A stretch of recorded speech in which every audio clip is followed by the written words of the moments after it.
You got Mr. Fantastic. Right. You got the Human Torch. You got the Thing. Great names. And then the Invisible Woman, because I don't want to think about it.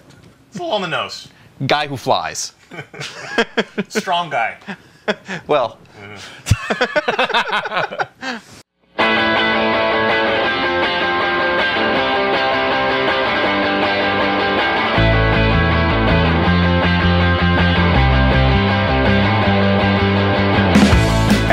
iFanboy, the comic book discussion show from the website iFanboy.com. You gotta wait for it. I am Josh Flanagan. I'm here with... I'm Conor Kilpatrick. That guy. Yep. And I'm Ron Richards. And today we want to take a look at, partially because I just finished reading them, the early issues of the Fantastic Four. That's how we do things. Classic Fantastic Four.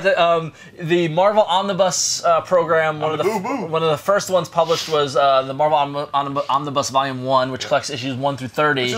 Which is appropriate. And then the second one... Volume 2 collected issues 31 through 60, and I've been reading them for the better part of the past year, off and on. I'm impressed by that alone. I don't know when you did that, how you had the time. There's a lot of words in these. They're thick books anyway. And they're Stan Lee written. Yes. Yeah. But I felt as if... I know, ye stretches. Why do you explain it every issue? No, but I wanted to read them personally because I thought it's the beginning of the Marvel Universe. They're very important. They're very important. They're one of the most important characters in the I have Marvel this one. I didn't get this one. Oh, you can borrow it if you want. It's really good. Okay. Anyway, yeah, you got the back cover. You got the Alex Ross cover. Yes, but I have the Jack Kirby X-Men cover. Which I'm going to steal from you. Anyway, so a little quick... Guys, we're doing a show, and that is just not... Is that what the red light means? All these years, I didn't know what that meant. A little quick overview. November 1961, Fantastic Four #1 came out by Marvel Comics, and it's historically noted as the beginning of the modern Marvel Universe. It was the first kind of Stan Lee, Jack Kirby new creation. And it's important to note that at this time, don't think like Marvel was... Oh, they've had all these new ideas. That's not what happened. Basically, Marvel was shitty. National Comics, or DC, had started JLA. JLA was the first actual superhero team book. Justice League of America. And Martin Goodman gets talking to the guy from DC. Martin Goodman, the publisher of Timely Comics at the time. And says, "You making how much on this JLA book?" And he comes back and he tells his... Well, because he said the guy from DC, they were playing golf. As businessmen do. And he says, yeah, what we did was we took Batman and Superman and all of our... and we put them in one book, and it sells like crazy. And when they said it back then, they meant it. Yeah. And 3 million copies. Yeah, the publisher got. So he said, oh, my nephew, and his wee nephew, the office boy, Stan Lee, wish that was a joke. He said, do that. Do a team book. Yeah, But what was interesting is, though, you would think that they would just take their characters and put them together in a team, but Stan didn't want to, and actually, Stan, whether it's true or not, Stan's always said that he wanted the Fantastic Four to be a book of characters that he'd want to read about, which I think is always, in a creating things is always the best way to go. Fantastic Four is the book that Stan Lee wanted to read. Yeah. You always want a book that the creator likes. Right, yeah. You don't want everyone to be fake. So the legend is, and this has been debated, that he brings it to Jack Kirby. Jack Kirby does his stuff, and they work together and create the Marvel Method. This is the book that supposedly created the Marvel Method, which was Stan say, hey, here's a rough idea of the story. This is what's going to happen. Jack goes and draws it, gives it back to Stan, who then dialogues it. Yeah. Which is different than the DC method, which was full scripts. Yeah, so in the Marvel Method there was no dialogue before you had the story drawn. So basically, every page, Ditko, Kirby, Romita, they were just drawn a page, and they would tell the story through that page, but everything that was said shouldn't have really factored in. Right. One of the things that's interesting is that you said that he didn't take a bunch of characters that they had and put them, because name me a famous Marvel character from before them besides, let's say, Captain America and Namor. So they were doing Western comics. Timely Comics was not notable. They were just cranking stuff out. Well, they were chasing whatever the popular fad was. And DC had brought back superheroes in the late 50s, so now it's 1961. They rebrand the company to become Marvel Comics, and they launched the world's greatest magazine, Fantastic Comic magazine. Comic magazine. Marvel's first family. Yep. Very truly. Yeah. So the characters themselves, this team that Stan brought together, were in the classic Stan Lee kind of flawed, real, people you can relate to. They fought. That's basically your family fights. These our family. They really fought A lot. So everyone knows this, but a quick origin. So you've got Reed Richards, who is a scientist, like very smart guy. Yeah. It's one thing we learned from Marvel in the '60s is nothing good comes with science. Yeah, exactly. And he's got an experimental rocket that he wants to test, and his buddy. So here's the thing: you've got an experimental rocket. What do? Do you get a trained crew to take the rocket? No, you get your friends and your family. So he gets his buddy Ben Grimm, who's a pilot for the Air Force, and he gets his girlfriend Susan Richards, and her little brother, Susan Storm, right? Susan Storm, and her little brother Johnny comes along. Yeah. He's annoying, but whatever. Yeah. He's plucky. And so they go into space, and the ship gets bombarded with cosmic rays. A theory since disproven. We've been into space since 1961. No, yeah. Not that we know of. But if you look at it historically, the space race, it was very of the time. Very. And so the rocket crashes, and they all kind of come to, and all of a sudden, Oh, my arms are very long! Reed Richards is all stretchy. And Sue is invisible. And Johnny bursts into flames. Yeah. And sadly, Ben Grimm becomes this rock monster. This monster.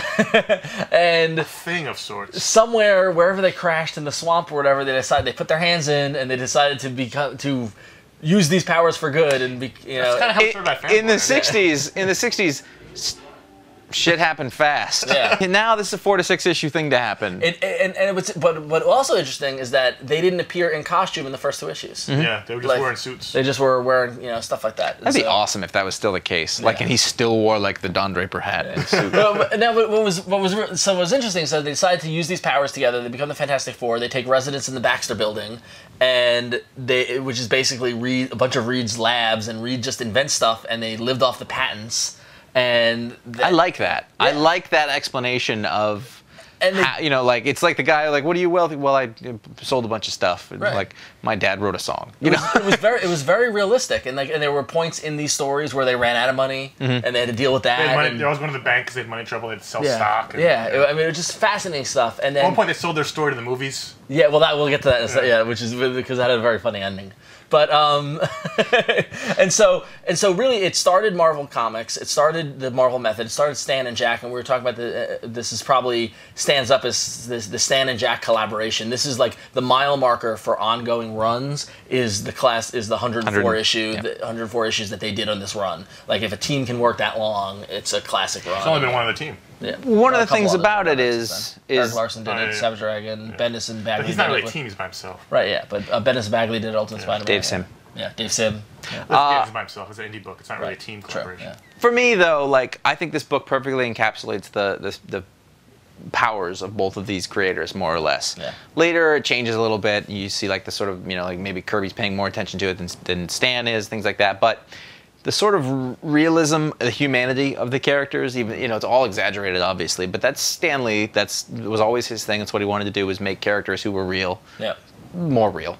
And then the crazy, whacked out science fiction 60s science stories, just big ideas of Jack Kirby, and all melded together, and it's been 50 years, so that's no small thing. Earlier, when you said they didn't throw their popular characters into a book, Marvel did have a library of characters, and they started to pick from them. Most notably, the first one that they created in the 40s, in the 1940s. And the first one that they pulled back into Fantastic Four was Namor the Submariner. If you don't count the Human Torch. Yes, well, true. Yeah, the Human Torch is the same concept. Human Torch was the very first Marvel timely character. But this isn't the same Human Torch. Different Human Torch. Exactly. Same kind of look. Not actually. Same exact look. Yeah. Actually human. Yeah. Robot. But so in issue number 4 of the Fantastic Four, they reintroduced Namor into the Marvel world as a villain. Well, he's a bad dude. He hated the land. He just showed up on the shore of New York screaming at land dwellers, and the Fantastic Four responded. And during that response, Namor went, "Oh, hello, Sue." And that's still around today, and it's still awesome. It is my favorite part of this book, is that constant sexual tension that's going on, because Sue is a good lady, and she loves her husband, and she she guy, but she thinks Namor's kind of hot. Let's face it, he's walking around in a Speedo. Yep. He's swarthy. Yeah. He's got that bad boy edge to him. Chicks dig that jerk guy. So they brought Namor back. Ankle wings. And then he appears throughout these 2 volumes at various points. And probably the best was when you mentioned earlier, they ran out of money, and Hollywood came calling. They said, "We're going to make a movie of your exploits, and you'll make money." And they're like, "Great." And turns out the producer was Namor. No, he's the studio head. He was the studio head. He bought the whole movie studio, and he's the one in charge. Possibly one of the greatest stories ever told. Using what currency? They have all that sunken treasure. I guess so. And he's right. So he's like sitting at the desk, turns around, and it's Namor in a suit. It was his effort to get the Sue. Yeah. But that was one of the, I was just like, that's how wacky and great those stories were back then. Exactly. He bought a movie studio and he was producing the film because he likes Sue. Yeah. And there's a panel when they go like this. Yeah, of course, the reaction. And there's a whole long issue about back end, which went on for the deal points. Yeah. But then the immediate issue, the great thing about these Fantastic Four, especially in the first volume, they move. It's story after story after story. So issue 4 you had Namor. Issue 5 introduces Doctor Doom, probably Fantastic Four's greatest villain, their arch enemy, former roommate of Reed in college. Possibly the greatest villain in Marvel. Yep, exactly. And he appears throughout the whole thing, scheming to get back at them. And if only that damn Fantastic Four wouldn't get in my way, you know. And great arcs throughout both volumes with Doctor Doom. Latveria gets introduced, and just fantastic stuff. My favorite villain from Volume 1, though, was issue number 21, which actually introduces the idea that Reed Richards was in the Korean War, where he served with Nick Fury. And so we get Nick Fury back into the mix. Nick Fury, no eye patch, chomping a cigar, wearing a suit. Very early Nick Fury. And was he shaved, though? Yes, he was shaved. This is the first Nick Fury, though. Yeah. Is it? It's Nick Fury. Is it his first appearance? I don't know if it's his first appearance. I'm not think sure. So. I don't think so either. But we don't know. We gotta look that up. But they fight the Hate Monger, who is this purple hooded villain, somewhat clan-like. Yes, very clan-like, and it possibly has the greatest Silver Age villain reveal at the end ever. The Hate Monger dies, and they pull the hood off, and Nick Fury gasps and he says, "No, it can't be." And Reed says, "Yes, but it all makes sense." And it's Hitler. They drew Adolf Hitler in as a villain. And then James Robinson copied them. The Golden Age. But still, it was like one of those crazy. You know, like, cause who was more hateful than Hitler? No one.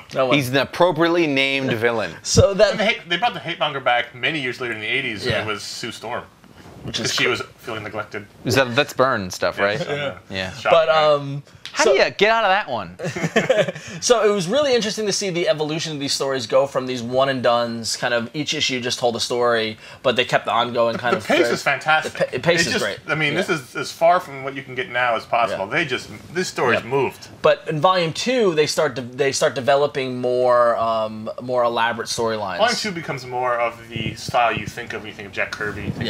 This is more, you can almost say, not workmanlike, but you can tell it's happening quick. Here, they really go off the leash a little bit. Yeah, and they introduced the Black Panther in this volume. So think about the origins of the characters that have come out of this book. So Black Panther, the Watcher. It should be noted, too, like the introduction of Black Panther, not a small thing. No. He was a black character, in the 60s. He was a good guy.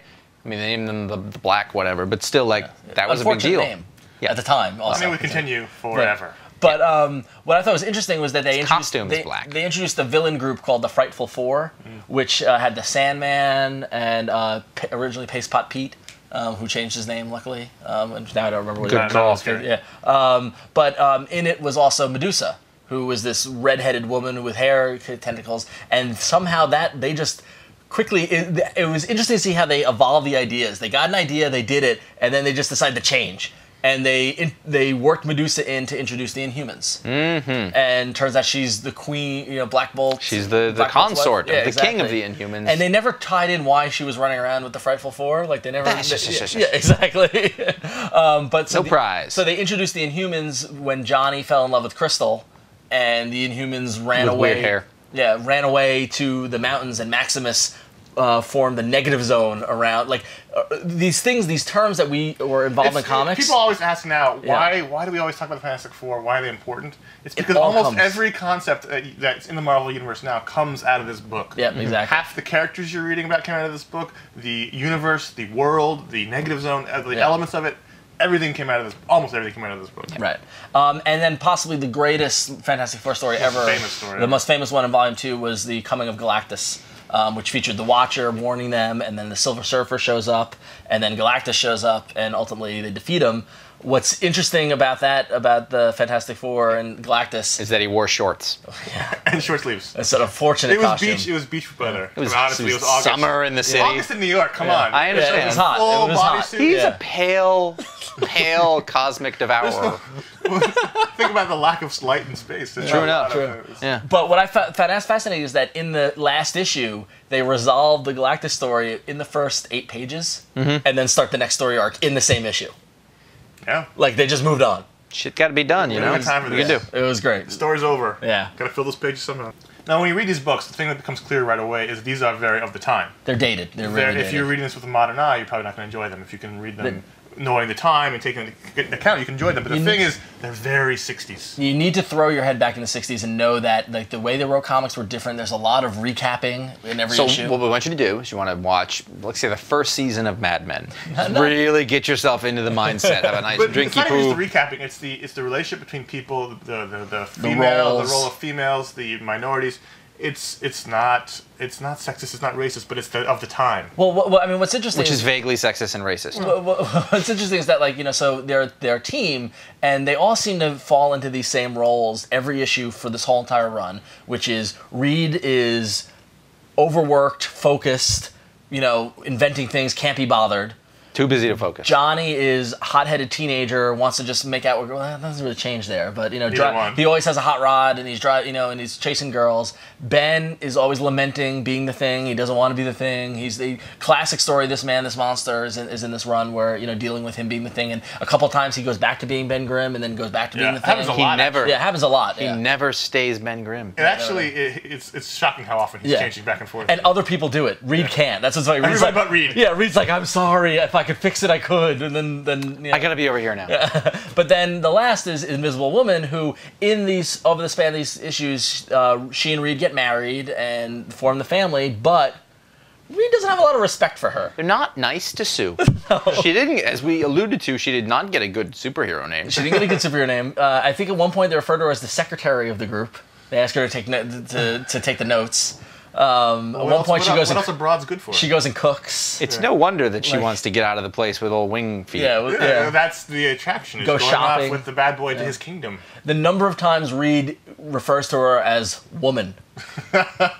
My God, woman! Can't you see I'm working? And the thing is, this is the time frame the stories were made in. It's just what you have to keep in mind when you read this. When you watch old movies, when you watch read old books, it's just what you have to do, what you have to take into account. Yeah, and it also, speaking of the Reed getting man, this is the origin of the classic, the joke that we often make about the unshaven Reed, because he's been in his lab for 3 days. Leave me alone, I've been working. Woman. Yeah, exactly. Bring me a sandwich. Woman. But so the relationships of the roles are slightly different than they are now. Some people have a hard time reading it, but it's important because you got to know where they come from. And you have to know where the whole universe came from these books. But these are the most classics. I mean, Marvel has this great history of stories from that era, but these are the most classic stories, I think. Let's talk about the art a little bit. Jack Kirby, I assume you've heard of him. If you're watching this and you haven't heard of Jack Kirby, then we have failed miserably. Yes, exactly. That's what I want to say. Now, that being said, when you're going to go through this first volume, you're going to go, I don't know if I'm necessarily as impressed as I was led to believe. The early issues are rough. It's not even rough. They're just there. Yeah. There's not. You don't really look at them. There may be things that are being done storytelling wise. You can tell he's doing it quick. Yes, he was. I mean, the man would do 20, 30 pages a week. It was a huge amount of time. But really, it takes him a while. They're into the later issues of the second volume when he really starts to expand and look at page layouts and things like that. There's a lot of grids in this and a lot of close-ups, heads. It's not that dynamic. He's not doing full page splashes of monsters and things like that. When he gets to the Inhumans and he gets to the Silver Surfer and he gets to the Watcher and he gets to Galactus, that's when you see the art expand. That's when he's like, I'm feeling really confident with this. I can do the things that I've been thinking about. The Inhumans is a story that Jack Kirby he'd wanted to do an Inhumans book forever. I don't think he ever actually got to do the sort of series that he wanted to do with it. But this is where that stuff comes from, and that stuff's him. That's Kirby. Stan Lee came in and put the stuff in afterwards. I mean, he said, the new gods. That's all similar. The tech, the backgrounds and the locations, the costumes and stuff like that. And the scale. If you watch the scale develop between these two volumes, like you said, it was a really good point. That was very grid-based, very close-up, or often they were in the Baxter building, and then moving into Volume 2, where he started using photo collages and Kirby had a collage period where he would have a stack of magazines, and he started cutting stuff out from that and then putting it into the art, and you'll know it when you get to one of those pages. You're like, oh, this is very different, and he loved that, and I love that he loved that. It's so cool, and the cosmic, at one point when they send Johnny into space with the Galactus, and it's just Johnny traveling through the cosmos basically, and it's just imagination on paper. I mean, that's the best way to describe it. A very big imagination on paper. Yeah, grand. Yes. So it's a classic run. Unfortunately, these omnibuses are out of print and hard to kind of find, but these have been reprinted in Masterworks format, in Essentials, like those black and white Marvel books. You can reread them. There's a DVD, I think, with all the issues collected. I wouldn't be surprised if the Marvel digital option has probably got a lot of these old issues. If you're a Marvel fan, you got to take the time to read them because it's the beginnings of everything, essentially. So it's the building block of the universe. Yeah.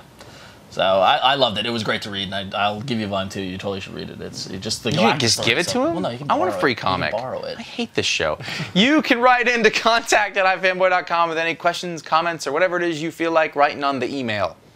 On the email? Yeah, that's how I refer to it, like an oldie. You can call, an oldster. You can call our voicemail line 888-FANBOYS, which is 326-2697. A pensioner. Call us about Fantastic Four or other topics. Anything you basically want. Keep it 30 seconds. Tell us who you are, where you're from. Yep. And if you follow us on Twitter at twitter.com/ifanboy, you can get links to great new stuff that's been written on ifanboy.com, which you should also be reading, going over to ifanboy.com, checking out all the great stuff we've got there. Our audio podcast comes out every week, as well as all the wonderful writing that goes on there. And I'm sad we didn't talk about the Infant Terrible. That's a classic story as well. Enfant terrible. Exactly. One thing, not enough credit for Stan Lee. Great titles. Great titles. Great covers. The covers in here are all, and the cover copy was awesome. Yeah, but the titles of the stories were fantastic. The covers were actually fantastic. This is probably this is Stan Lee. This is all the other stuff. This is Stan Lee.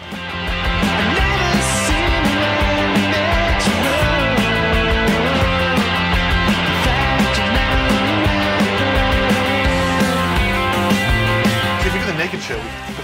Am I doing this? You're back to the Naked Show. I thought we'd moved on from that. You're starting. Well, because think about the publicity.